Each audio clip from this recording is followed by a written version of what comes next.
Hey guys, it's the SVU After Show. We are catching up on season 16 with episode 16, December Solstice. Stick around. You're tuning into the destination for TV superfan discussion, AFTERBUZZ TV. And now, let the buzz begin. Hello and welcome to a old brand new episode of the SVU After Show. If you have not already, go to youtube.com/AfterBuzzTV, hit subscribe. You can also subscribe on iTunes and SoundCloud. We suggest you do all three so you don't miss a single episode of the SVU After Show. I'm your host, Yael Tygiel. You can tweet at me live during the show and throughout the week at Yael Tygiel. That's YAELTYGIEL. And I'm joined by my lovely co-host, Lauren Salaun. Hello. Happy to be back after a couple weeks off. Seeing all y'all in the chat. I love it. You guys can find me everywhere online, especially Instagram, Snapchat, Twitter, at Lauren Salaun. And keep talking to us. You guys are already talking as usual. Love it. So keep doing it. So before we jump into season 16, episode 16, December Solstice, we need to give you a hotline and a warning. Let's start with the hotline. Yes, we do. We've got the RAIN, Rape, Abuse, and Incest National Network hotline. It is 1-800-656-HOPE, 1-800-656-HOPE. Awesome. And for those who have never been here, welcome to the SVU After Show. Where have you been? Let us prepare you by saying that some topics are very serious topics, and when they get real dark and scary like that, we make inappropriate jokes because that is how we deal with them, right? That seems fair. Yeah. So we apologize. We understand that these are serious, and if at any point you feel uncomfortable, we apologize. That's why we give you a hotline. Yep. Anything you want to add? No, that's it. Okay. So this episode was a guest star episode with Marcia Cross, who people may remember from Desperate Housewives, or if you're from an older generation, from, I believe, Melrose Place or Party of Five, one of those. Melrose I think Place? it's Melrose Place. I think so. Sorry, that's not our generation. We're Desperate Housewives generation. Slightly, yeah. She was also in Everwood for a little bit. That was Melrose Place. Yes, I was right. Okay. And her husband was Robert Vaughn, I believe was his name, the actor. Oh. Look that up too. And this is why Lauren's here, to do all the research that I don't. In the moment. In the moment. I loved him on this. Yeah, he was great. He's one of my favorites. He's not as senile as he seems in the episode. He doesn't have dementia. He's also acting like everyone else. Just to be clear, doesn't have dementia. He was on this British show called Hustle, which was great. Okay. Great show about con artists. It's in fact Leverage, but in the UK, kind of. Anywho, I love him and he's wonderful. That's all I wanted to say about it. Done. Perfect. Great. Thank you. That's our engineer in the booth. Thanks for that. Okay. Before we jump into the story of the episode, we need to give a timeline of where we are, because that's right. Sometimes we didn't do half of last season, more than, and so we're going back in time. So where we are, as we see from the way the episode opens, Olivia had just learned who Noah's father was. It was Johnny D, who impregnated Ellie Porter. And we have this whole thing where Barbara's keeping it a secret for her. That's where we are in the timeline, right? Yeah, almost the very beginning of all the Baby Noah drama. Well, I mean, it's been dramatic anyway, just the circumstances that how she got him and all that, but this is like the real drama. Right. I personally am not a fan of any of the Baby Noah drama. When Barbara was there and Liv gives him to Barbara, he's like, I was like, oh, this is how Yael would hold a baby. Absolutely. She probably loved this. I did. I went, that's how you hold a baby, right? Yeah. Get it away from me. Yeah, like a football. That's how I'd hold a football. I clearly don't know what a football is, but that's how I'd hold it. Okay. So that's awesome. That's where we are in terms of the timeline. Carisi is still newish. Barba started the season-ish. And Amaro. Yeah, Amaro's We still barely there, saw him, though. but he's there. Yeah, and there were some little eyes with Rollins. Yeah. I don't wonder what that means. Oh yeah, I know. I do too. Right? Okay.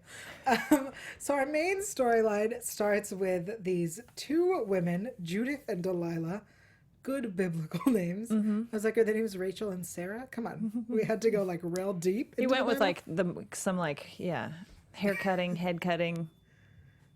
You know, which he explains their father So with funny. the naming. Yeah. Okay, so Laughing I at don't me. know. So Judith and Delilah are concerned about their father, who is a respected and well-known author, and his sixth wife, Charmaine. I believe so. Sixth. And the first time I saw this episode, when it first aired, I hated it. Right? It ended, and I went, "What a stupid, boring waste of an hour." Watching it for a third or fourth or 15th time, Or 15. I love this story because you spend the whole time being like, oh my goodness, his wife Charmaine is crazy, right? These poor girls just want to see their father, and the wife is crazy. Right. He has a heart. She's giving him pills, and he has a heart attack, and she pulls him out of the hospital, puts him in an ambulance, takes him out of the ambulance, takes him to an airport, leaves him out in the cold. She's crazy. But when we finally see the twist as a 15th time watching it, I went, oh, that's so clever. They're like all crazy. Yeah. Yeah, they're all pretty crazy. Except for him. He's just a chauvinist. I mean, he was also going a little crazy too. Right. Well, no. Well, he Had dementia. That's not crazy. He just has no memory. okay. He was such a man's duties to please his Yeah. wife with his varnish deal. Okay, so let's get into it. In the chat, there was a Hanan. question. Hanan. Well, I wasn't going to call Hanan out. But good She's job. asked 1,000 times in here. All right. So It's a it's a varnished eel, like the animal. like the fish. Eel, which is shaped like a penis. And so we're just gonna go there. Yeah. And I wrote down the quote because it was so funny. He said, "I'm 79 and stiff as a varnished eel." So when you varnish something, that's like putting a lacquer on it, which is, I believe you would varnish something that you're like taxidermying. So if you're like varnishing an eel, you're taking an eel and turning it into a very solid, hard fish that you can mount on the wall. I love there we watching go. you explain it. You varnish stuff like wood. So it's like a big hard dick, Hanan. Thank you, Lauren Salaun. Absolutely. And now I'm blushing. Was that helpful? I hope. It was Okay, very good. helpful. I love that you had to tell this. It was good. I'm fine with it. No, I'm I here know. to help. That's so good. Okay. So yes. She said really educational. What was the quote again? 79 and stiff as a varnished eel. It's a great quote. I love that Carisi kept saying, varnished eel. Varnished eel. Really, it gives you a picture. Because he's such a genius. He's an author. Respect the work, Amaro. You know, the whole time that he's like, even comments about his dick, privates. yeah. He's like, the man has a way with words. He does. Little puppy dog Carisi. Ugh, I miss young Carisi when he wasn't so tainted. Anyway, so then we have the storyline of who has the rights and why they're fighting, and then the whole thing comes out when I don't understand how this 79-year-old man knew how to use this online service to send video. Oh no, he's just rich. Right, but like He didn't have to like go through the whole process of it. He hired. he like made a video and then was like, figure out how to do this to do his this, young lawyer. somebody. Through the webs of inters. Yeah. The interweb. I want a contraption that when I die, it will send a message to everybody. Does that exist? Make it. Yeah, that sounds right. Because I was watching it, there's no way he went onto the computer. I was like, how do I send post-mortem No. emails? Of course, he did not figure that out. Yeah, okay. And in his email, we find out that the whole thing is that his daughter wants to be a writer. She wrote a play based off his top book, his bestseller, and it was crappy. So he wouldn't give her the rights to the play. So she wanted to see him and have power of attorney and be able to like sign off. Yeah, sign off on So she giving make her her dumb play. Right. At the end, I hated everyone. Yeah. Well, they were all just bad people in a way. Charmaine really loved him. She did, but she was also so like Crazy. yeah. Yeah. I just wish, like, because all of her defenses were reasonable, and we usually get to see someone give us those defenses and then be like, oh, you got an answer for everything. And I wanted to hear her answer for everything because they made sense. Right. Yeah. So, like, why are you crushing up ED pills for him? Because he's like, really proud. Yeah. Yeah. And you're like, oh, that is actually like kind of sweet in a Right. weird way. You know, yeah. like, Absolutely. yeah, baby.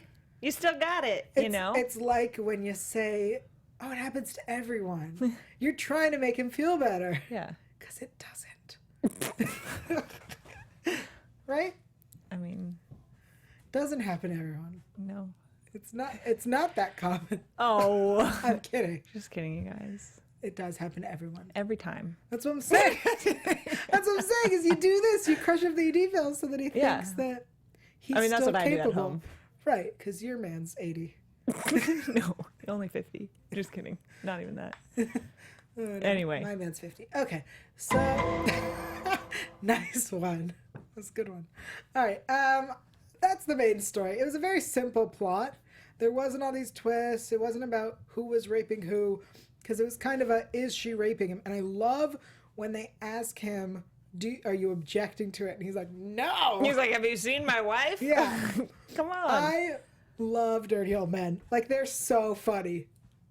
I mean, also, I love Dirty Old Men. But, you know, for the humor. You know what I mean? Yeah. Love it. Let's see. Did I write down another? Because his quotes were so good. I love his winking at everybody. He's flirting with everyone. I didn't write down any others, but the varnished eel one, that's the one I wrote down. Yeah.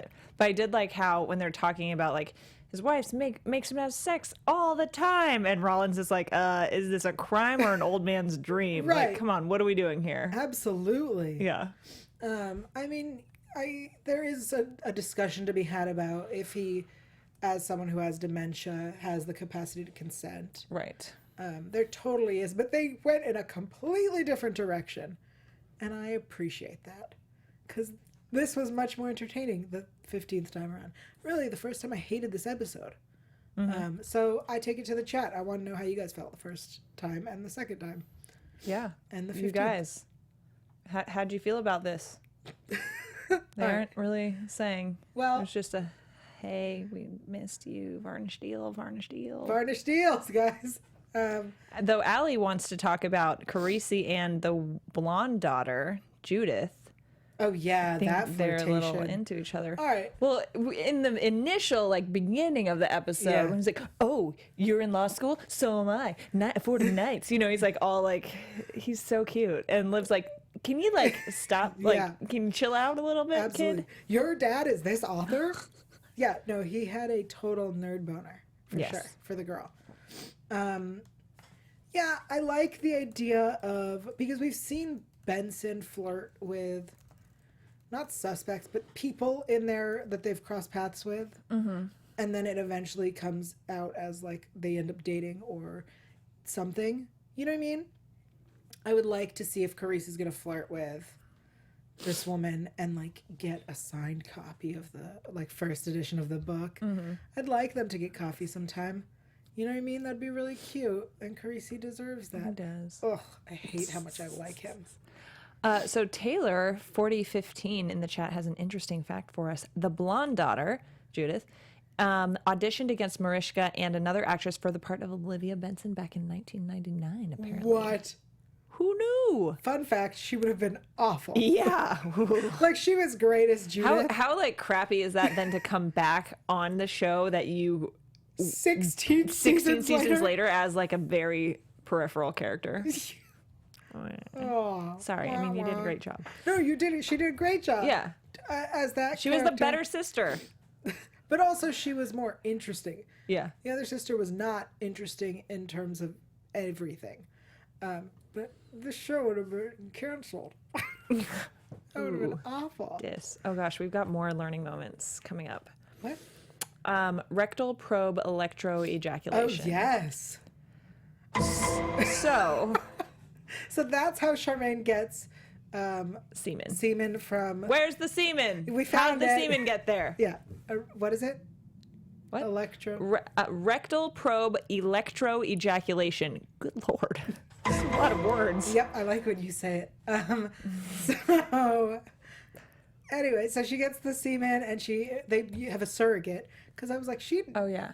Marcia Cross ain't pregnant. That's not happening. They did do a surrogate? They said that okay. It's in a surrogate as we Gotcha. speak, which is such a weird thing. So like transactional. I mean, I guess you do what you gotta do. Get that baby. Well, because Marcia Cross ain't getting pregnant.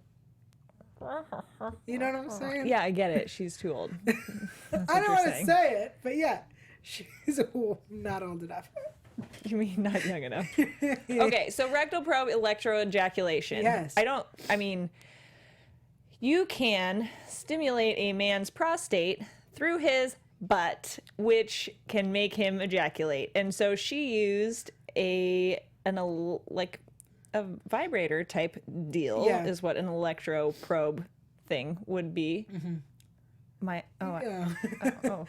I'm sitting too high apparently. Okay, and anyway, so she probed him in the butt and to make him ejaculate while he was dead. We don't know if it was before or after. Oh, okay, or very close to being dead. Yeah. I really like that you're teaching all of these things today. Why? Because usually I'm the one teaching Okay, these things. you're welcome. Thanks. Happy to help. Yeah. This is a thing, and we got to find out that there's a service that does these emergency things, and it makes sense.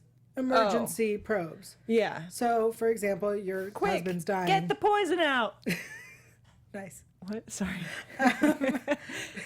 So, for example, if your husband's dying or put into a coma or going to lose use of his lower extremities, you can do these things. Which makes sense. I mean, yeah. Absolutely. The question was before or after he died. I'm going to go with if it was after. I think there's a case that can be filed. I'm sure it's a misdemeanor, but like... Are you allowed to steal a dead person's semen? I think it's like sexual assault on a dead body. Yeah. There are laws against but doing when you're things the with dead wife... body. Right, it's different. I think there are laws against dead body. Well, I know for a fact like necrophilia is not legal in most places, and sad that I have to say most. And I think there are laws. I'm sure New York has something about you can't molest dead bodies, not just have sex with them. All right. I want to take a moment while she does this research. I don't think I should be. The words that I'm typing into Google right now, I feel like are going to give me some very weird results. Sexual so assault, I'm not necrophilia. All right. Yeah, I'm not going to go there. Okay. Google it on your own, guys. You're not going to be flagged and put on a list. I'm like, actually. Okay. Thank you to everyone who tunes in. Thank you to everybody who's live in the chat. We clearly love this show so much that we are going back and doing episodes we missed last season. And we do that because we love you guys and we love this show. So we do a very special thing for you. We'll read reviews on iTunes live on the air and give shout outs to people in the chat. Before we do that, I want to tell you what we need you to do. Go to iTunes. It's real simple. Bang on the keyboard. Say iTunes. Yep. Stop it. Hit subscribe. That way you don't miss a single episode. Rate and review. That's right. If you like us, that's 5 stars. If you don't like us, that's 4 stars. The other stars, they don't work. Don't worry about it. Leave a comment. I love the faces you're making. I feel like you're making fun of me, but it's No, I'm so just good. acting it out. Okay. Rate a review, and we'll read it live on the air. But there are no new reviews, so shout outs to people in the chat. People in the chat, we've got Anna Andrade. Sorry if I'm saying anyone's names wrong. Ali, Dancer for Life. Hanan, Taylor 4015, Michael Hernandez. Thank you guys so much for being live in the chat. Hog 342. I think there are more, but that's all she saw. hey, If you're mad, tweet at her. Anyway, let's talk about Barba's storyline this episode because it's the first time we really got to know Barba.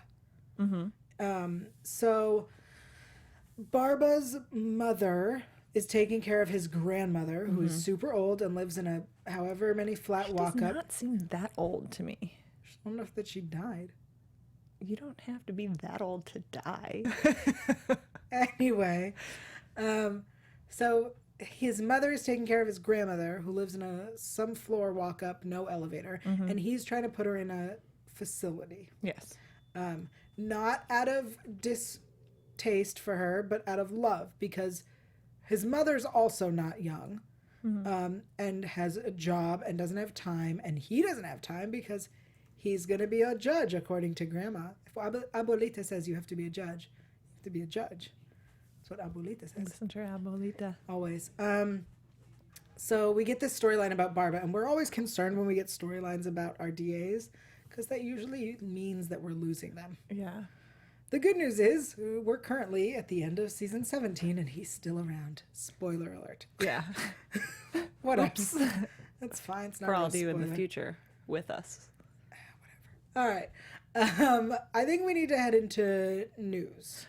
Okay. Unless you have more. AfterBuzz TV News. You have a news story you'd like to share. I do have a news story. Okay. So this is not the news incident that this episode was based off of, because this happened after the fact. So I've got an article from April 13th, 2015, and it got a ton of coverage. So it's a story about a man named Henry Ray Hans. He was 78 at the time, so he's 79 now. And his wife, Donna Lou Ray Hans, who had severe Alzheimer's. And it was a very similar type of situation where she was deteriorating mentally a lot and in a home, and was continued to be moved to different, different units of the place like that for more assistance and all this stuff. And there was a lot of, they were having sex, and they seemed very loving, and, they had a great relationship, but it followed this same path of, okay, well, she does have dementia and Alzheimer's. Like, how can she technically consent? And so a lot of the staff and stuff at the facilities that she was at were very uncomfortable for this. But then at the same time, there's doctors that are like, intimacy is beneficial for dementia patients, all this stuff. And it's a pretty long article. And one of the reasons why it got so much coverage, because I believe the husband was a 9-term Republican state legislator. Where was he again? I forget what state, but he was charged with 3rd-degree felony sexual abuse. Wow. And because staff there felt that she was mentally unable to agree to have sex. And the article is pretty long. I'll tweet it out. But her daughter was, because they got married later in life after they were both widowed, and her daughter was stepping in because she felt like there was weird stuff going on. Crazy. And in the article it says, sex is one of the most ambiguous areas in the scientific understanding of Alzheimer's. While there are established methods of measuring memory, reasoning, and the ability to dress, bathe, balance checkbooks, stuff like that, there's no widely used method for assessing the ability to consent to intimate relations. So, and like we saw in the episode, dementia's symptoms fluctuate. So sometimes you could be totally fine and then and have the cognitive mindset to consent to sex and know exactly what's going on, but then 1 minute later be like, oh wait, what was your name again? Right. So that just sucks in general. Yeah, absolutely. Losing your mind, literally. So anyway, may testify this week. I did not look up what the ultimate verdict and all that was, but you can look it up now. No, they can look it up. Oh, you guys all can look it up, but I'm going to tweet it right now. Okay, thank you. You're welcome. I have what we've all been waiting for, or maybe not at all. I have a Jared Fogle update. For those who have missed the Jared Fogle situation, Jared Fogle is the former Subway spokesperson. And if you're watching these episodes in chronological order, well, this has happened in your past anyway. So, Jared Fogle was, he said he was guilty and went to jail. And he was convicted of all sorts of things. But text messages from his court papers have been released. And these are text messages where he offered an adult escort that he was seeing. He said, "I'll pay you big for a 14 or 15-year-old." Yeah, Jared Fogle, guys. Subway. Thank you. Thanks. In another conversation, he said how much money when he was asked how much money, he said, "Depends on if they can prove their age. If they can, and you can get me 15 or below, I'll give you 400 at least." This is so disgusting. When asked why he wants young girls, he responded, "'Cause it's what I crave." And he offers $300 to both the victim and the escort if her 15-year-old cousin is good looking enough. $300? He says to the escort, "If your 15-year-old cousin is good looking enough, I will give you $300 and her $300. I know that $300 is very cheap, but if you imagine how often this is, right, and the amount of money he's spending, and then you think about where he made his money, that means that Subway is like funding this. I mean, I know they're not, but like, Can't say no, that. no. But when you think about how all of this is because he got money from Subway, like he wouldn't be able to afford this. You have no idea what the heck he would be doing or where he would be getting this money if he didn't have. If he didn't have Subway, I'm not saying that Subway's at fault. That's no, I know not that. all I know I'm that. saying. But I'm just think you about know. it. It's so gross. All right. Anyway, so Never mind. I'm very tempted to make a bad joke. Do it. About Prosecutors- footlongs and things like that. I'm not going nice. to. Okay.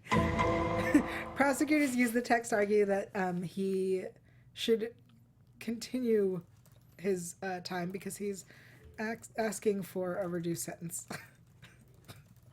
You have no right to ask for a reduced sentence, pervert. That's not a thing. That's my Jared update.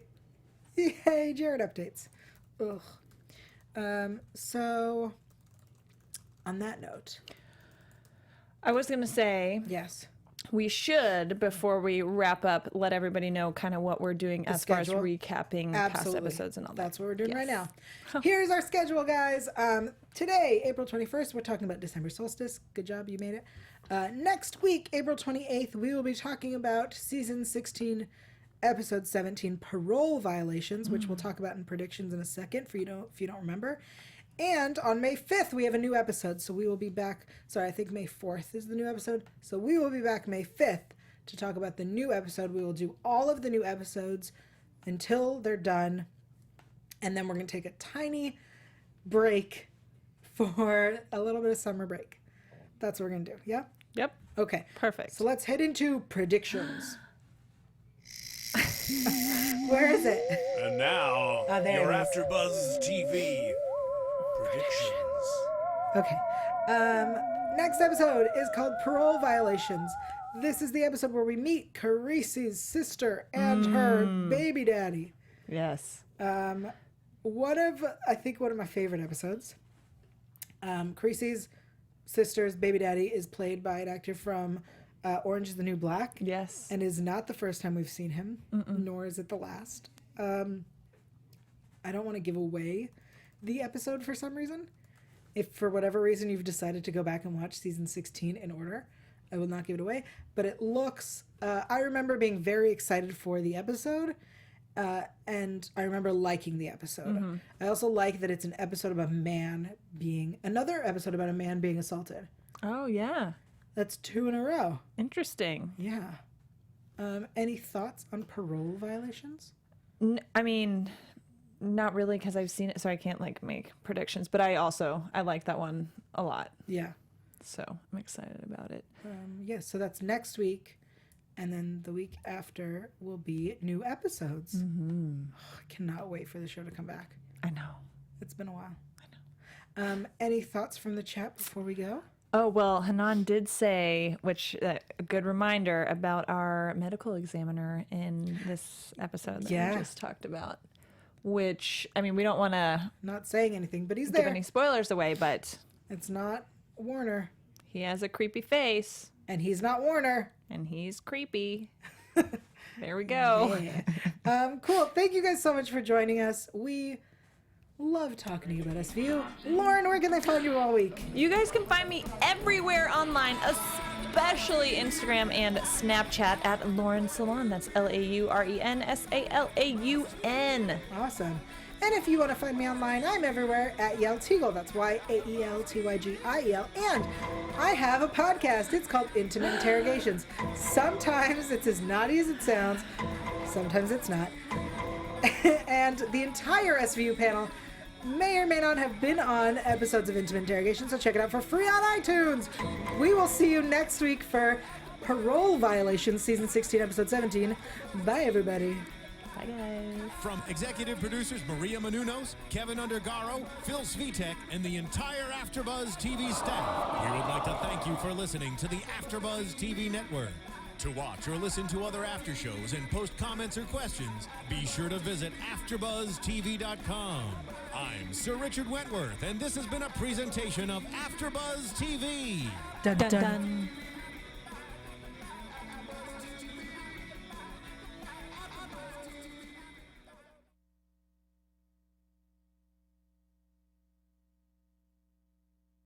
The views expressed herein are those of the hosts only and do not necessarily reflect the views of AfterBuzz TV or its owners or principals.